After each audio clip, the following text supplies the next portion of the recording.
नमस्कार मेरे प्यारे विद्यार्थियों। हम बात कर रहे थे भारत के इतिहास की, आधुनिक भारत का इतिहास। हमारा टॉपिक चल रहा था भारतीय राष्ट्रीय आंदोलन, जो कि हमने 3 महत्वपूर्ण चरण देखे।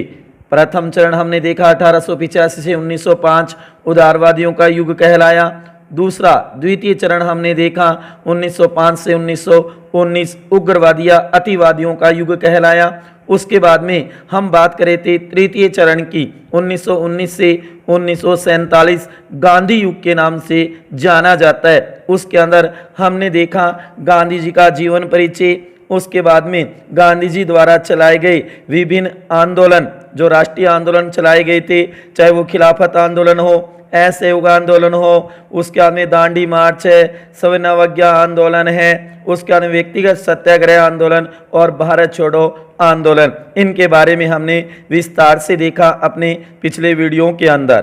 प्यारे विद्यार्थियों, आज हम बात करेंगे भारतीय राष्ट्रीय आंदोलन के समय की महत्वपूर्ण घटनाएं, जो बार बार कंपटीशनों में इनसे जुड़े हुए क्वेश्चन पूछे जाते हैं मेरे प्यारे विद्यार्थियों। जैसे कि कांग्रेस का त्रिपुरी संकट हम देखेंगे 1939। उसके बाद में हम देखेंगे क्रिस प्रस्ताव, क्रिस मिशन जो भारत आता है 1942, उसके बारे में विस्तार से देखेंगे। उसके बाद में बेवेल योजना तथा शिमला सम्मेलन 1945, आजाद हिंद फौज पर मुकदमा 1945, शाही नौसेना विद्रोह 1946, कैबिनेट मिशन योजना 1946। उसके बाद में अंतरिम सरकार का गठन 1946, एटली घोषणा 20 फरवरी 1947, लॉर्ड माउंटबेटन योजना 3 जून 1947 और 15 अगस्त 1947, भारत आजाद या स्वतंत्रता। ऐसे टॉपिकों के ऊपर आज विस्तार से चर्चा करेंगे मेरे प्यारे विद्यार्थियों। वीडियो को अंत तक जरूर देखना। हाँ, छोटे लिखे हुए होंगे, आपको स्पष्ट ना दिखे, लेकिन सुनना जरूर प्यारे विद्यार्थियों अंत तक। मैं आज बहुत ही महत्वपूर्ण जानकारी आपके साथ साझा करने जा रहा हूं।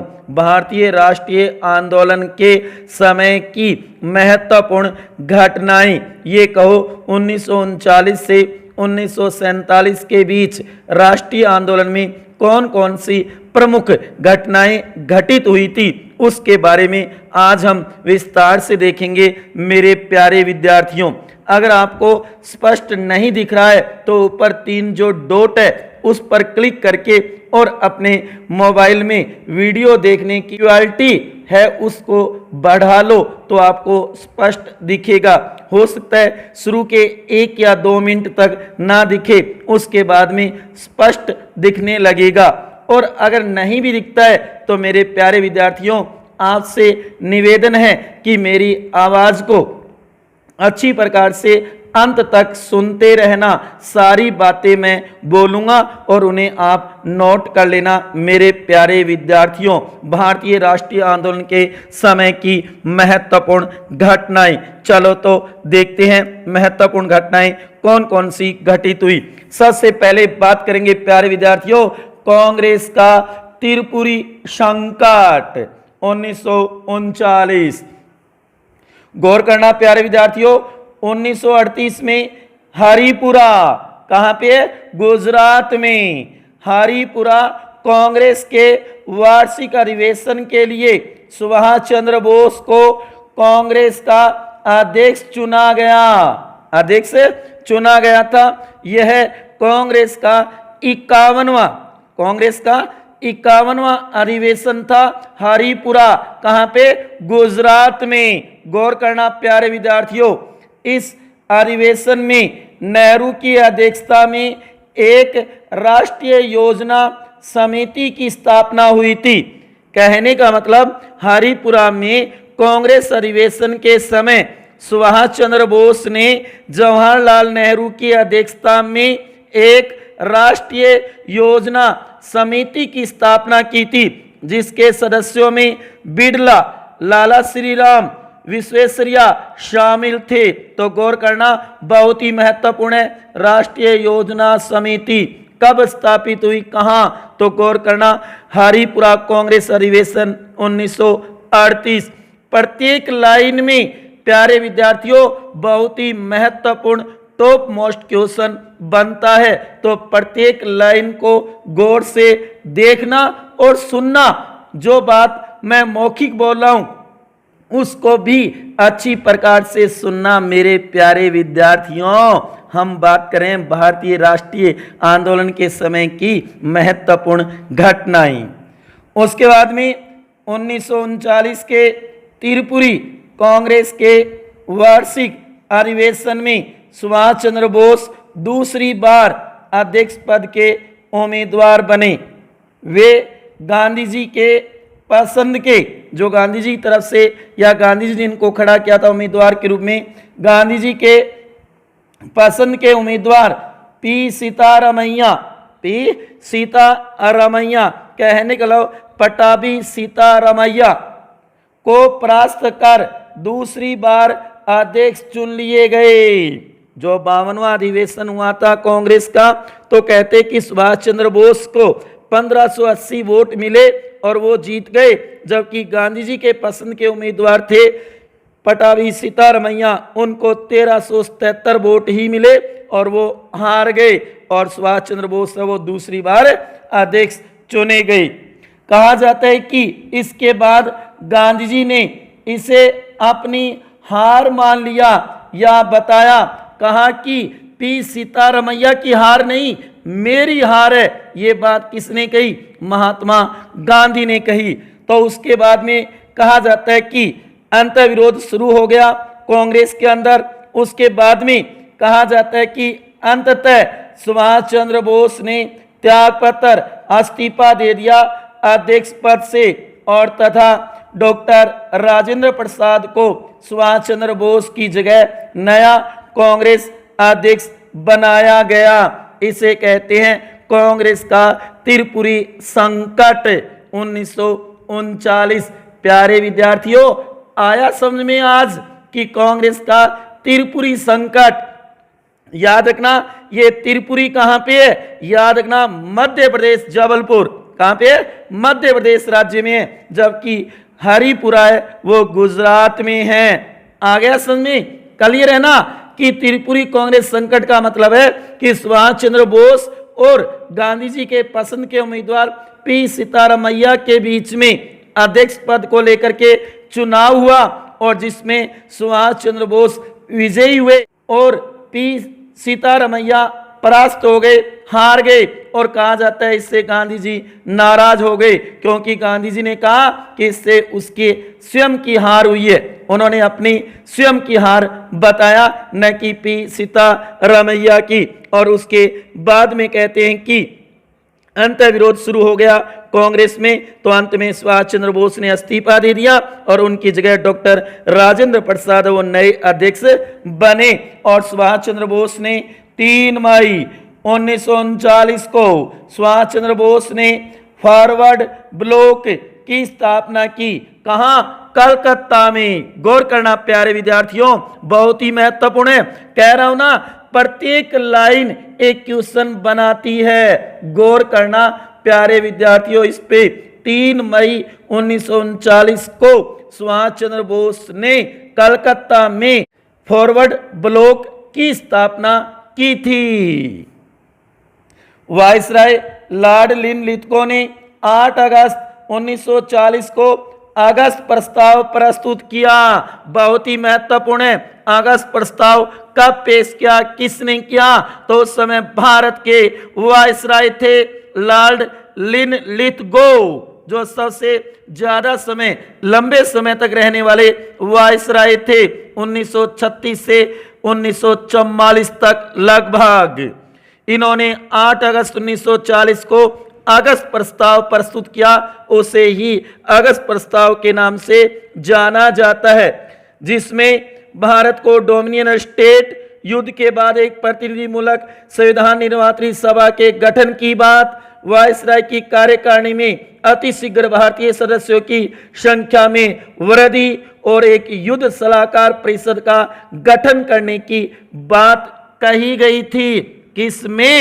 अगस्त प्रस्ताव में प्यारे विद्यार्थियों गौर करना 8 अगस्त 1940 बहुत ही महत्वपूर्ण है। उसके बाद में क्रिस मिशन, क्रिस प्रस्ताव 1942 ये भी अति महत्वपूर्ण है। चलो इसके ऊपर भी चर्चा करते हैं। क्या था ये क्रिस प्रस्ताव? गौर करना प्यारे विद्यार्थियों, यह 22 मार्च 1942 को भारत पहुंचा एक सदस्यीय आयोग। और कौन थे? सर स्टैफर्ड क्रिप्स थे। कहा जाता है कि 11 मार्च 1942 को इसकी घोषणा हुई थी लंदन में। इसको क्यों भेजा गया था भारत? क्या कारण था?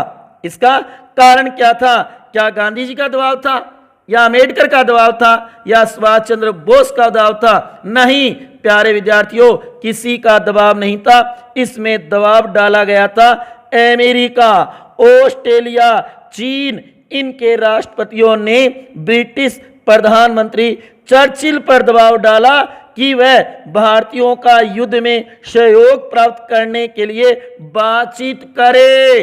तब भेजा था क्रिस मिशन को भारत। गौर करना प्यारे विद्यार्थियों, और ये 22 मार्च 1942 को भारत पहुंचा और एक सदस्यीय आयोग था, सर स्टैफर्ड क्रिप्स थे वो। 1942 में भारत का वायसराय लॉर्ड लिथगो और इंग्लैंड का प्रधानमंत्री चर्चिल था। मैंने कहा ना, प्रत्येक लाइन में very very most important question निकल रहा है। मेरे प्यारे विद्यार्थियों गौर करना, हम बात कर रहे हैं भारतीय राष्ट्रीय आंदोलन के समय की महत्वपूर्ण घटनाएं। क्रिस मिशन प्रस्ताव में पाकिस्तान निर्माण की मांग को अप्रत्यक्ष रूप से स्वीकार किया गया। डोमिनियन स्टेट का दर्जा देने की भी बात की गई कि युद्ध के बाद भारत को एक डोमिनियन स्टेट का दर्जा दिया जाएगा। तो ऐसी कुछ महत्वपूर्ण बातें की क्रिस मिशन ने अपने प्रस्ताव में। युद्ध के बाद एक संविधान निर्मात्री परिषद बनेगी, ये भी कहा। और उसके बाद में युद्ध के दौरान एक कार्यकारी परिषद का गठन किया जाएगा, जिसमें भारतीय जनता के मुख्य वर्गों के प्रतिनिधि शामिल होंगे। लेकिन ब्रिटिश भारत की सरकार के पास ही रक्षा मंत्रालय होगा, ऐसा प्रस्ताव पेश किया था क्रिस मिशन ने। कब? 29 मार्च 1942 को क्रिस प्रस्तावों की घोषणा हुई थी। गौर करना प्यारे विद्यार्थियों, ये सन तिथि तो याद करनी ही होगी इतिहास में। उसके बाद में कहा जाता है कि कांग्रेस और मुस्लिम लीग दोनों ने क्रिस प्रस्तावों को अस्वीकार कर दिया। दोनों ने इसे अस्वीकार कर दिया क्योंकि ये सही नहीं थे। कांग्रेस कार्य समिति की बैठक में क्रिस प्रस्ताव के बारे में कहा गया कि भविष्य के फायदों से ही संतुष्टि नहीं चाहिए, हमें तो वास्तविक स्वतंत्रता से ही संतुष्टि मिलेगी। और उस समय महात्मा गांधी ने क्रिस मिशन के प्रस्तावों को उत्तर तिथियक चेक, पोस्ट डेटेड चेक कहा। Very very most important question है प्यारे विद्यार्थियों, गौर करना।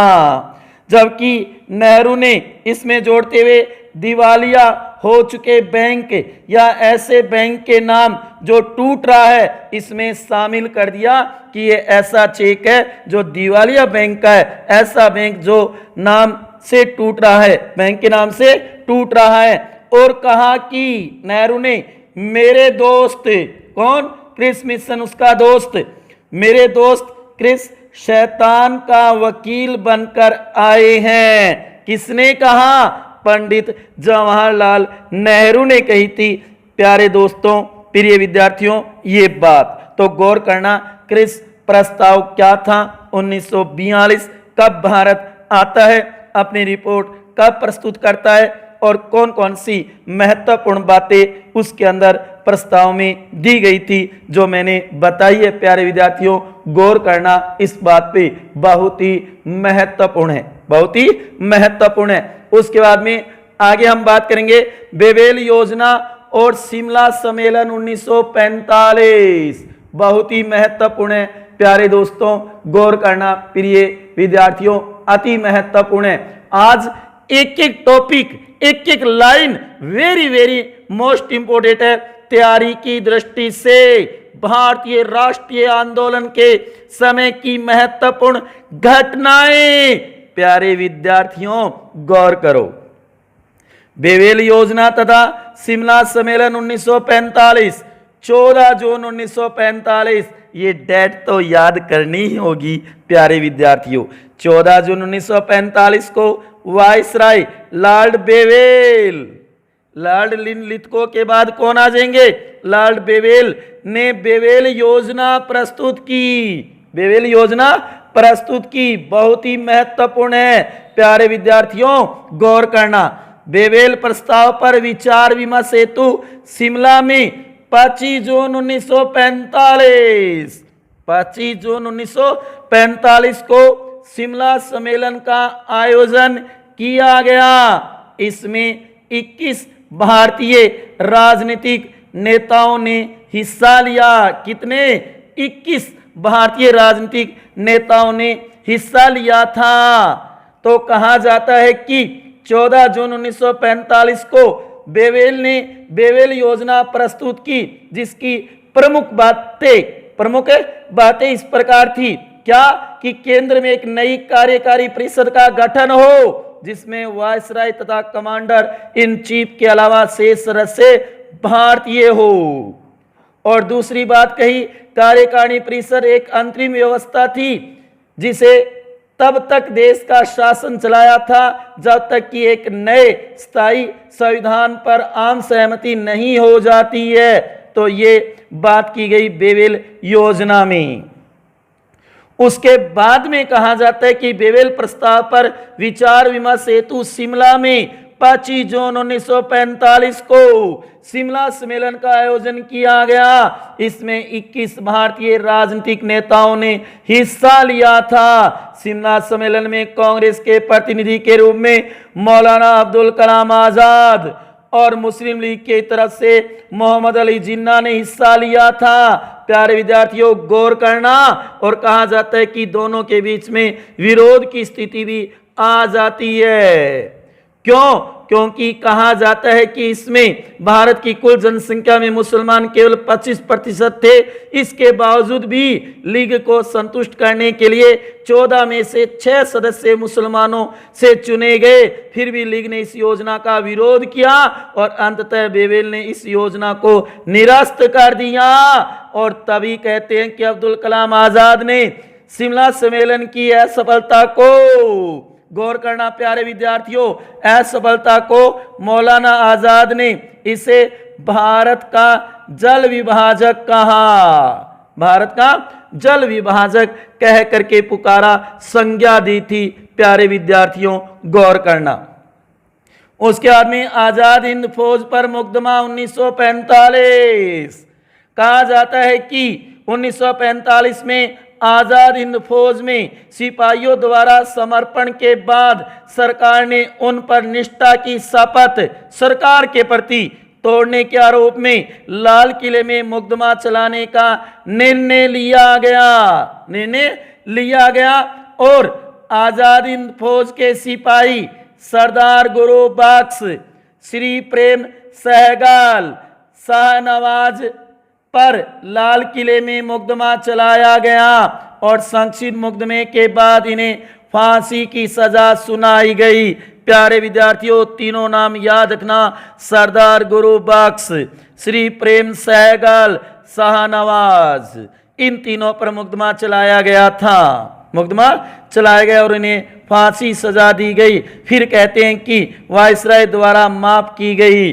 कहने का मतलब है सरकार के इस निर्णय ने समूचे देश को स्तब्ध कर दिया। लोगों के हस्ताक्षरों सभाओं के दौर ने वायसराय को अपना विशेष अधिकार प्रयोग कर तीनों की फांसी माफ करने के लिए विवश होना पड़ा। जैसे वर्तमान में राष्ट्रपति क्षमा दान करता है, उस समय वायसराय के पास ये अधिकार था। प्यारे विद्यार्थियों गौर करना, तो कहते कि इनको वायसराय द्वारा माफ किया गया।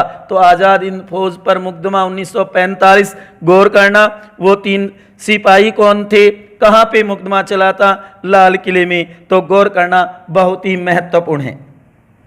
उसके बाद में प्यारे विद्यार्थियों शाही नौसेना विद्रोह 1946, कहा जाता है कि भारत छोड़ो आंदोलन और आजाद हिंद फौज की घटना ने ब्रिटिश भारतीय सेना के सिपाहियों को भी प्रभावित किया था, जो कि 18 फरवरी 1946 को, गौर करना बहुत ही महत्वपूर्ण डेट है, 18 फरवरी 1946 को रॉयल इंडियन नेवी, जो हमारी नौसेना है ना, जल सेना, नेवी के सिंगलर्स प्रशिक्षण संस्थान SMIS तलवार, क्या नाम है, SMIS तलवार के गैर कमीशन्ड अधिकारियों एवं सिपाहियों ने, जिन्हें रेटिंग्स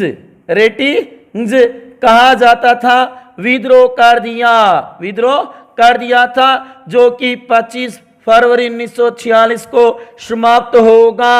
कहने का मतलब है कि यहां पर हमारे नौसेना ने भी विद्रोह कर दिया था अंग्रेजों के विरुद्ध, भारतीय स्वतंत्रता संग्राम के अंदर, भारतीय आजादी के लिए। गौर करना प्यारे विद्यार्थियों, कहा जाता है कि 25 फरवरी 1946 को पटेल के इस आश्वासन के बाद कि किनका, सैनिकों का किसी भी प्रकार से दमन नहीं किया जाएगा, विद्रोहियों ने आत्मसमर्पण कर दिया।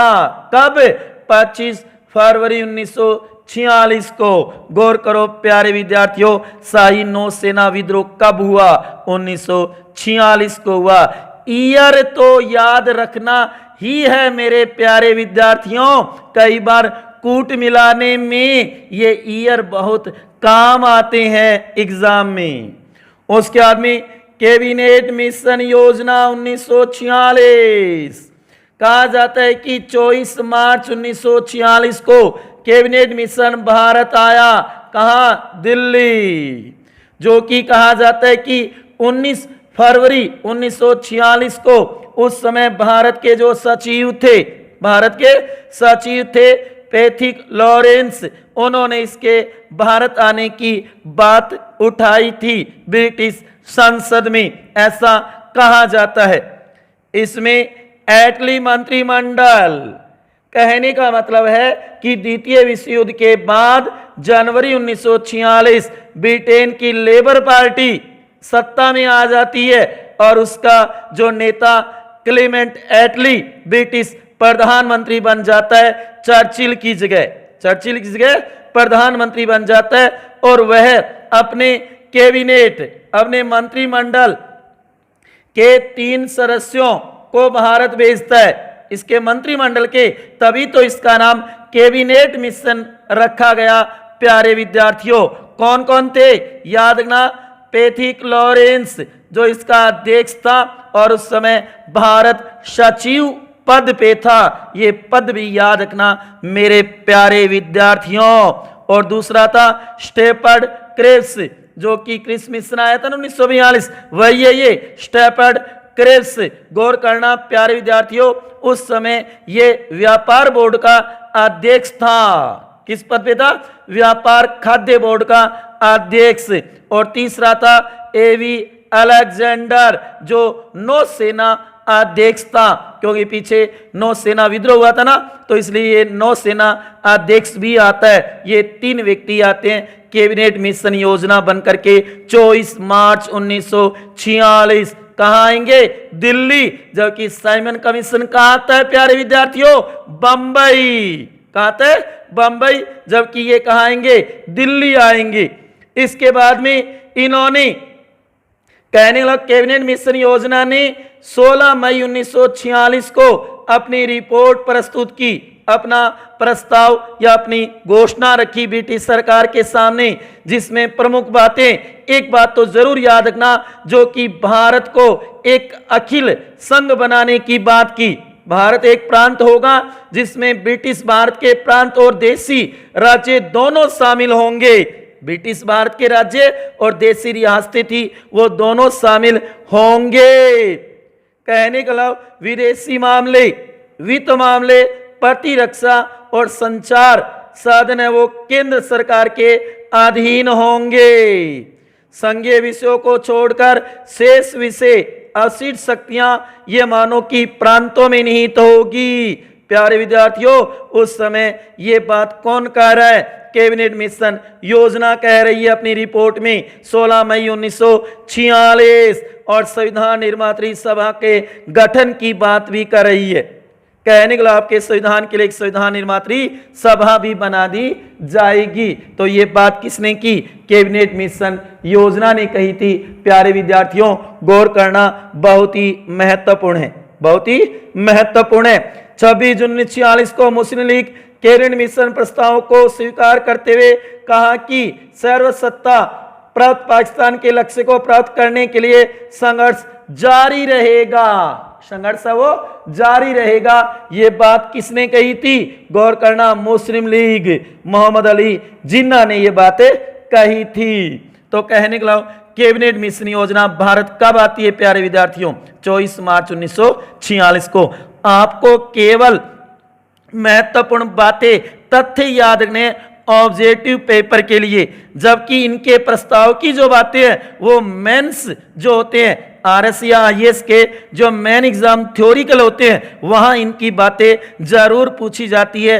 प्यारे विद्यार्थियों, तो उस समय जरूर गौर करना, अन्यथा तो आपको महत्वपूर्ण तथ्य, ये जो वर्ष है, दिनांक है, डेट है, यही याद रखने हैं। प्यारे विद्यार्थियों, 3 सदस्य कौन थे, इनके नाम याद रखना है, किन किन पद पे, क्योंकि क्वेश्चन बनाया जा सकता है कि निम्न में से कैबिनेट मिशन योजना का सदस्य नहीं था। A Stafford Cripps, B lord Mountbatten, C A V Alexander, D Patrick Lawrence.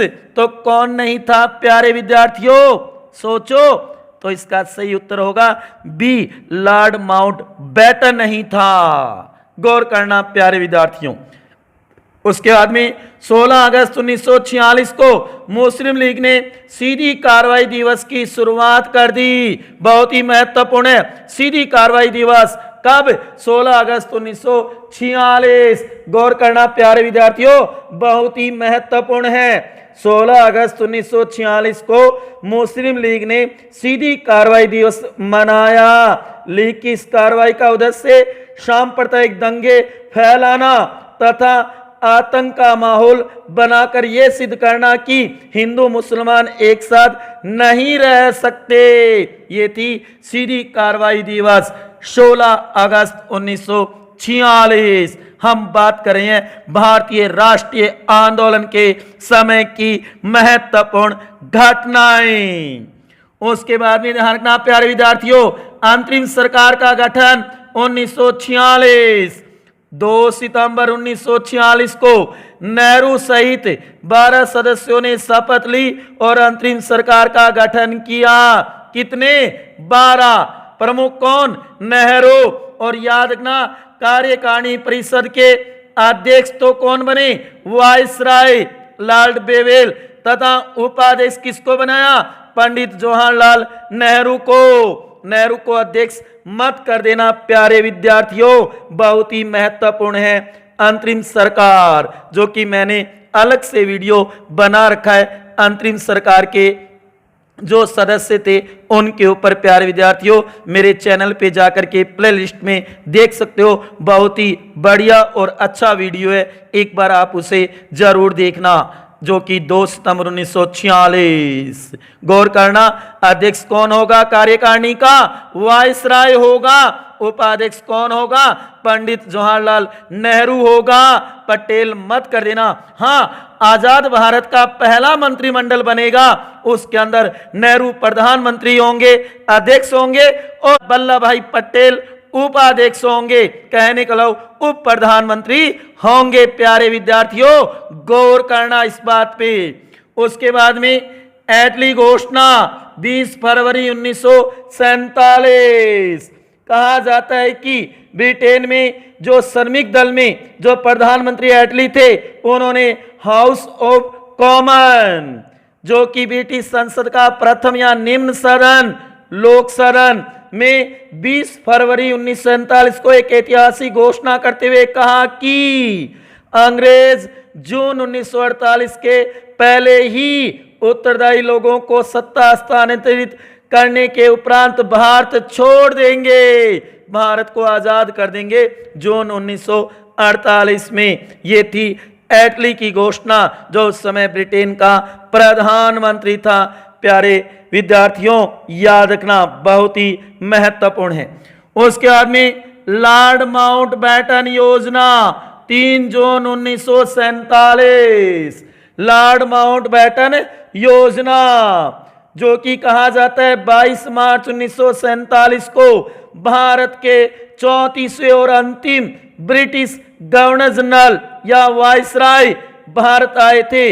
एकमात्र उद्देश्य था अतिशीघ्र भारत को पूर्ण स्वतंत्रता देना, लेकिन उससे पहले उन्होंने भारत का विभाजन कि भारत और पाकिस्तान, जो मुस्लिम लीग ने मांग कर रखी थी पाकिस्तान की, उसके लिए उन्होंने 3 जून 1947 को लॉर्ड माउंटबेटन योजना प्रस्तुत की, जिसमें भारत का विभाजन तय हुआ, भारत का विभाजन तय हुआ और 14 अगस्त 1947 को पाकिस्तान को आजाद कर दिया और 15 अगस्त 1947 को भारत को आजाद कर दिया।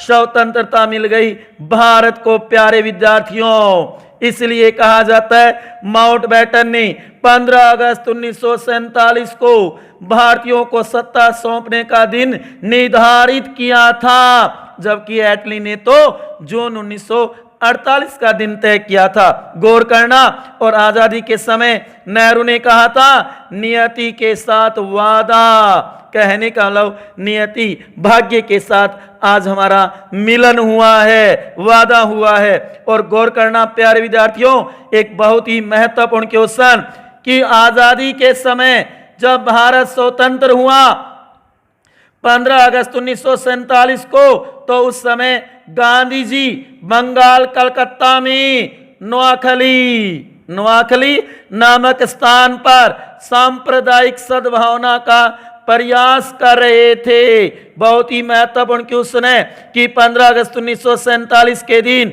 महात्मा गांधी कहाँ थे? लाल किले में पार्टी सार्टी कर रहे थे, जश्न मना रहे थे आजादी का? ना जी ना। याद रखना, उस समय वह सांप्रदायिक सद्भावना की दंगे न हो, इसलिए सांप्रदायिक सद्भावना का प्रयास करने के लिए नोआखली नामक स्थान पर, कहा? बंगाल कलकत्ता में, वहां बैठे थे महात्मा गांधी। तो ये था भारतीय राष्ट्रीय आंदोलन के समय की महत्वपूर्ण घटनाएं। कांग्रेस का त्रिपुरी संकट कब हुआ? 1939। उसके बाद में क्रिस प्रस्ताव 1942, बेवेल योजना तथा शिमला सम्मेलन 1945, आजाद हिंद फौज पर मुकदमा 1945, शाही नौसेना विद्रोह 1946, कैबिनेट मिशन योजना 1946। 16 अगस्त 1946 को मुस्लिम लीग ने सीधी कार्रवाई दिवस मनाया। अंतरिम सरकार का गठन 1946, एटली घोषणा 20 फरवरी 1947, लॉर्ड माउंटबेटन योजना 3 जून 1947, भारत आजाद 15 अगस्त 1947। तो प्यारे विद्यार्थियों, आज हमने बात की भारतीय राष्ट्रीय आंदोलन समय की कई महत्वपूर्ण घटनाएं। जरूर तैयार करना प्यारे विद्यार्थियों, इनको नोट करना अति महत्वपूर्ण है एग्जाम की दृष्टि से भी और सामान्य नॉलेज की दृष्टि से भी। प्यारे विद्यार्थियों, बहुत कुछ बातें मैंने बताई, लेकिन सब कुछ नहीं है। मैंने केवल महत्वपूर्ण फैक्ट, तथ्य ही उठाई हैं। हाँ, कुछ कहानी मौखिक बताई होगी प्यारे विद्यार्थियों, लेकिन मैं कंप्लीट नहीं कह सकता। लेकिन इतना तैयार कर लेते हो तो बहुत ही महत्वपूर्ण है मेरे प्यारे विद्यार्थियों। तो आपने यह वीडियो अंत तक देखा है, तो आपका बहुत बहुत आभार अगर ये वीडियो आपको अच्छा लगा है तो इसे ज़्यादा से ज़्यादा शेयर करना, लाइक करना। मेरे चैनल को अगर आपने अभी तक सब्सक्राइब नहीं किया है तो सब्सक्राइब भी जरूर कर देना। जी मेरे प्यारे विद्यार्थियों, मिलते हैं अगली क्लास में, जो कि हम भारतीय राष्ट्रीय आंदोलन की संपूर्ण घटनाओं को एक सारणी रूप में, एक मानो सार रूप में लेकर के आएंगे। केवल घटना और उसका दिनांक या वर्ष, तिथि या ये मानो ईयर के साथ लेकर के आऊंगा मैं अगला वीडियो, जबकि मैं इसका महत्वपूर्ण जो क्वेश्चनों का वीडियो भी बनाऊंगा। प्रत्येक टॉपिक के बाद में मैं क्वेश्चनों का वीडियो जरूर बनाता हूं। प्यारे विद्यार्थियों, उसको भी देखा करो, जिससे आपका मूल्यांकन होगा कि आपकी तैयारी कैसी है। मेहनत तो प्यारे विद्यार्थियों करनी ही होगी अगर हमें सफलता प्राप्त करनी है तो। मिलते हैं अगले वीडियो में, तब तक खुश रहिए, हंसते रहिए, मुस्कुराते रहिए, प्रेम से मस्त रहिए। मिलते हैं अगले वीडियो में, तब तक के लिए धन्यवाद।